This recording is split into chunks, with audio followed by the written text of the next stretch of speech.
Chapter 1. The Old Seaman. 6106. This tale begins when my father retained possession of the Admiral Benbow Inn. The first tenant to lodge there was an old seaman.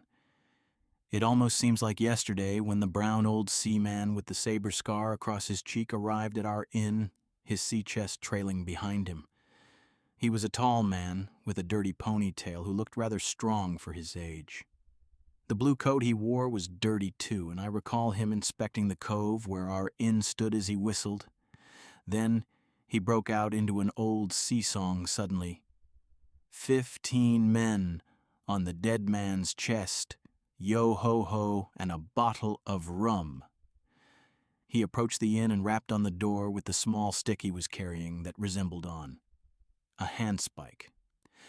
When my father answered the door and let him in, he roughly ordered a glass of rum. When it arrived, he sipped the rum slowly as if relishing its taste. "This is a handy cove," he said to my father.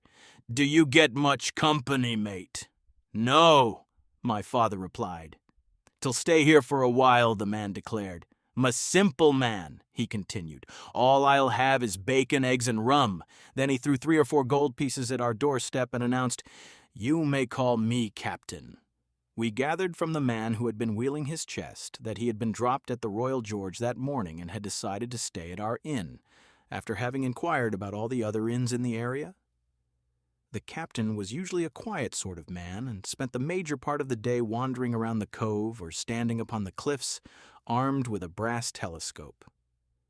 In the evenings he chose to sit in a corner of the parlor beside the fireplace drinking strong rum with water. "Have you spotted any seafaring men?" he would always ask us after returning from his walk. This was not because the captain longed for company, as he steered clear of any stranger who visited our inn. He drew me aside one day and whispered, "I shall give you 4 silver pennies on the 1st of every month, my lad. All you have to do is keep an eye open for a seafaring man with 1 leg and tell me if you see him." I did as he asked and demanded my wages when the month ended. He just looked at me and frowned. But after a week, the captain gave me the amount and repeated his instruction. "Keep your weather eye open for a seafaring man with 1 leg." From his voice, I deduced that he was frightened of this man, and soon my new job became an obsession with me. On stormy nights, I imagined the 1-legged man chasing me as a monster. Everyone who met the captain held him in great fear except me. The captain used to sing his old sinful and wild sea songs when he had too much rum to drink, and sounds of yo-ho-ho and a bottle of rum used to reverberate throughout the house. The neighbors joined in as well, and it became rather noisy as each would try to outsing the other.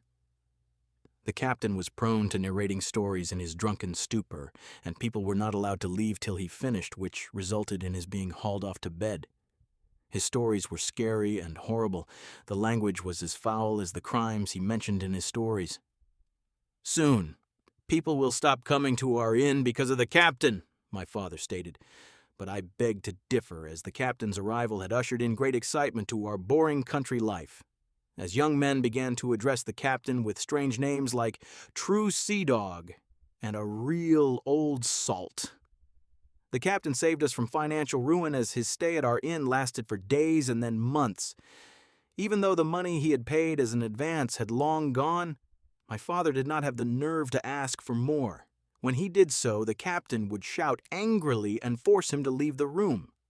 Not once did the captain change his clothes and remained in the same dress he wore, apart from buying some stockings from a hawker. He did not receive any letters, and neither did he write any. The chest he carried always remained shut. Once, our family friend Dr. Livesey had come to the inn to examine a patient. The doctor was smoking his pipe in the parlor as he waited for his horse to arrive. Suddenly the captain burst into his infamous song loudly. 15 men on the dead man's chest, yo-ho-ho, and a bottle of rum. Drink, and the devil had done for the rest, yo-ho-ho. And a bottle of rum." Dr. Livesey appeared to be a little irritated and left to converse with the gardener on the new cure for rheumatics. But the captain only sang louder than before and started drumming the table loudly to signal everyone to be silent. Everyone stopped talking except Dr. Livesey. "Silence between decks!" the captain shouted angrily. "Were you speaking to me, sir?" the doctor said calmly. "All I can say is that the world will be rid of a dirty, rotten scoundrel if you keep drinking that rum." The captain shook in rage and whipped out his sailor's knife. "If you don't put away that knife immediately, I assure you that you shall be hanged soon," Doctor threatened, and the two stared at each other angrily for a long time.